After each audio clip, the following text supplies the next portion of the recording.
that there's an infinite amount of possibilities, and we talked about last week that Michael brought up, that is also the level of ideas, you know, and blueprints.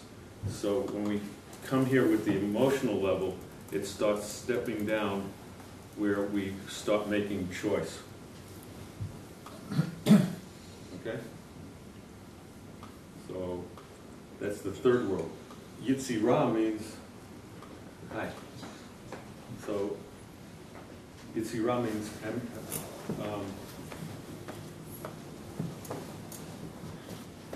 so on this level there's nothing, so it's the idea of what's going in the mind. What we're experienced before is what we choose. At this point we're actually becoming us. At this point there's the first duality is on this level. So this is where you get the duality, and this is the level of potential and infinite possibilities. And it steps down into that. And then on the last level, so over here, just so everybody's clear, think of it as a carpenter who takes wood and makes a table. You have to have something of substance at this level to become into something manifest. At this level, it's just in the mind. So in biblical Hebrew, in the Akkadian languages, and Hebrew is the way they retranslated all the old Akkadian languages, because we have Hebrew today, because the other ones died out, and they couldn't have retranslated the ancient texts from Mesopotamia and those areas, that the same word for thing and thought was the same word. So if you thought something, and if it became something, they used the same concept. So it's the idea that it had to manifest at this level before it would manifest on the lower level. And that seems to be true with all the Akkadian languages, ancient languages. So this is the emotional level. This is the level of feelings. This is the level of biochemistry. It's also the level of choice. And the choice is always divided into a mental or an emotional level that eventually manifests on a physical level. So the fourth world is Asiya, which is what Bernie asked, which is the world of doing, of making, of actualizing, of consciousness. Okay? So when Bernie asked about, are these of substance, this model, each one of these dimensions, if you're looking at it on a cosmic level, will also have the tree within them. So the trees keep repeating itself. So at this level is where we're at. And we're experiencing all this through here, because the tree exists here and it repeats itself over and over and over again. So when you ask, is the tree physical of substance, it is on this level. Does that make sense? So the way I'm understanding this then is that it's the different transformations of energy, starting from nothing out there in the spirit world, coming down in different formations, right, as we get down to the physical consciousness, being the same energy but going through the different stages. Yeah. And then on a bigger level too. Yeah, on this level we go through the same process. That's why we can only access this by reflection. So when we say that we're experiencing Bria, we're experiencing the Bria within Malchut. That's how far we are from the original source. So it's a step-down process to make it experienceable for people, for sentient beings at our level. So this is a brief thing with the model. So this is the level of consciousness. So you have the 6 possibilities, no matter what question you came at. And from Kabbalistic standpoint, what drove us as individuals to have this experience is that we had a question that became overwhelming. And for that question to become actualized, we went through all this process down on this level, and the way our life unfolds becomes the answer to the question. And the key thing from the Kabbalistic standpoint is that the question or our lives is never about us as individuals. We're just a speck in that whole thing. And what happens is we tend to exaggerate our own self-importance. So when it becomes down to this level, we take the consciousness and we activate it through our choices, through our actions, which becomes our daily life. So the question in the healing process, which was a question I had back in 1966, was we have a system that's designed for energy to go up and down in order to enable certain things to become conscious and activated. It has a system that has a regulatory system that has a centripetal energy going within, and it has a centrifugal energy going without to allow this to manifest, to bring it back to center. The ideal thing, in the perfect existence, it would be going through the middle pillow. And that sin is when you're off center. Not because you're a bad person or you're an evil person, it's because you missed the mark. So that was one of the keys when I was taught that in 1967, and then I was observing all the suffering and the death and wars and unhappiness. It was no different than it is today. We think it's, it's been that way since humanity came about on this planet. And so I'm saying if there's a way for something to manifest, then how come things went wrong? Why do good people suffer? Why do things go? I mean, why is there sin? And remember, my idea of sin is not the way it's understood today. Why are things off center? That's what sin is to me. Why are things in balance? Why did our reproductive systems and our energy producing systems, how do they get out of balance and make people sick when we have such sophisticated regulatory systems to make sure that that doesn't happen?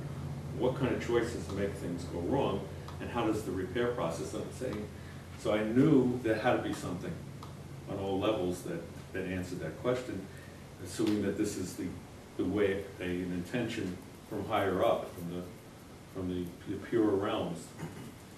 And this is what manifests as the luminosity, is the down to the light, is they call it the pure light, and the Buddhists, they call it the clear light. Before anything, everything comes through the light, the prism of light. So an electromagnetic spectrum comes through here at this level.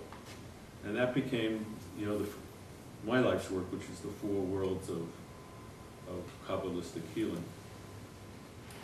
Okay? Any questions? Well, that's pretty much what we covered last week, right? I mean, this is meant to as a review, and if those, and I'll be happy to do another introductory class that those feel, because it takes probably lifetimes to begin to understand this, because it goes so deep. Okay, so why don't we, almost, I think everybody's here, so I'm going to ask each one of you just to introduce yourself so everybody knows, and then we'll start the world of healing. So Marsha, just tell a little bit about yourself, because we have people here with fantastic backgrounds. Okay, I'm Marsha Sims, and I am a music teacher, an opera singer, graphic artist, healer. I'm his wife. I'm interested in all things spiritual. And we've known each other for how many lifetimes, how many years? A long time. I've been working with Gerald. I've been through the Journal of Scientific Exploration, actually. So I guess we've known each other like around 20 years, huh? Probably more at this point. Maybe, yeah. Is that enough, or, I don't, yeah, I'm Bernie Heisch, I'm an astrophysicist and interested in these things for a long time, known Gerald for a long time, and authored a couple of books on spirituality and science. And Bernie spoke a few months here, and we had, the place was packed, and I don't know who was here that was here. These are Bernie's 2 books, this is his new book. And he forgot to bring them last time, and then so many people, tonight he remembered to bring them. So anybody that wants copies and get them autographed, Bernie's here. And Bernie, you didn't mention, is one of the most renowned scientists in 0.0. He wouldn't say that, but I'll say that. Okay. At least that's according to Colin Wilson. Don't believe everything you hear. Well, I trust Colin Wilson. He said that. What's that? He said that? Yes, he wrote that. Don't be humble. I'm Liz King, massage therapist in Los Altos. Okay. And like last week I said that somehow Gerald found my email or my Facebook and kept getting messages. So I thought I'd just give this a shot because I just wanted to learn something new and I had no idea what I was getting myself into what I am here. Yeah. And did you enjoy it last week? Yeah, I did. And I've been learning to do healings as well, energy work, so that's been I'm Liz Smith, and I've been a patient of Dr. Cohen since 1994 or so, I think it was. But he gave an introductory class, and I've been coming to every class he gives pretty much. And I still don't understand it. So I guess I'm a poor teacher. he has said that you have to hear it 21 times before it soaks in. Yeah. That's what I was told. And for those that don't know the story, when I first got exposed to this, I literally had to get beat up to get in, to hear it, because the room was probably about this size. The teacher was 94 years old. People lined up at 3 o'clock, and he was going to teach at 8 o'clock, and people would punch to get in. And then you were like this, all black and blue, people elbowing. So, and at that point, he was the only one left from that lineage. Everybody else had been killed. So,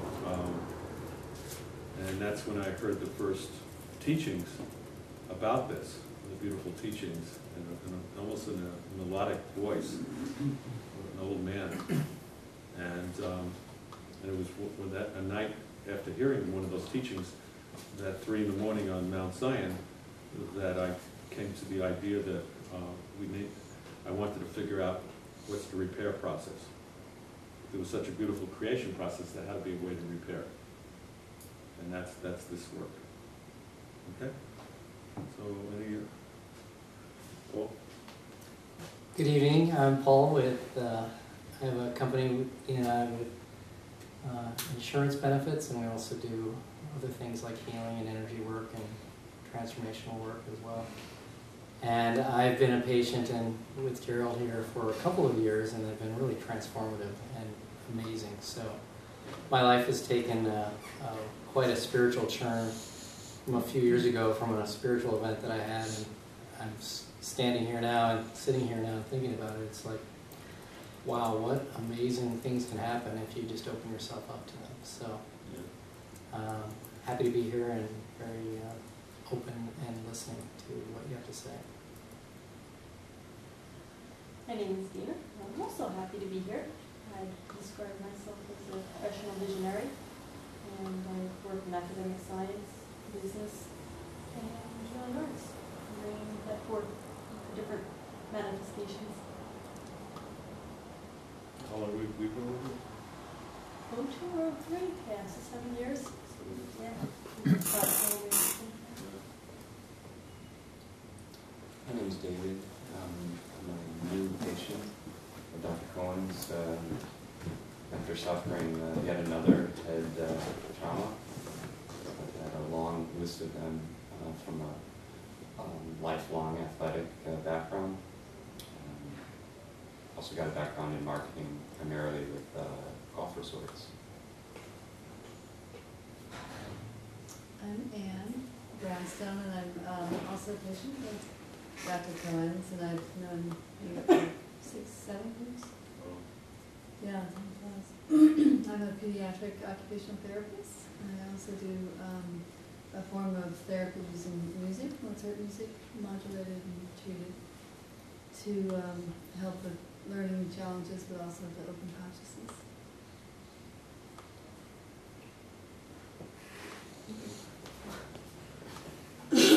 Swallow it first. We don't want anybody choking. Yeah. I'm Christine. I have been taking Gerald's, I'm also a student of Gerald, as well as Jane, taking classes, and currently I'm supporting many healers in the holistic industry, Gerald being one of them in the past.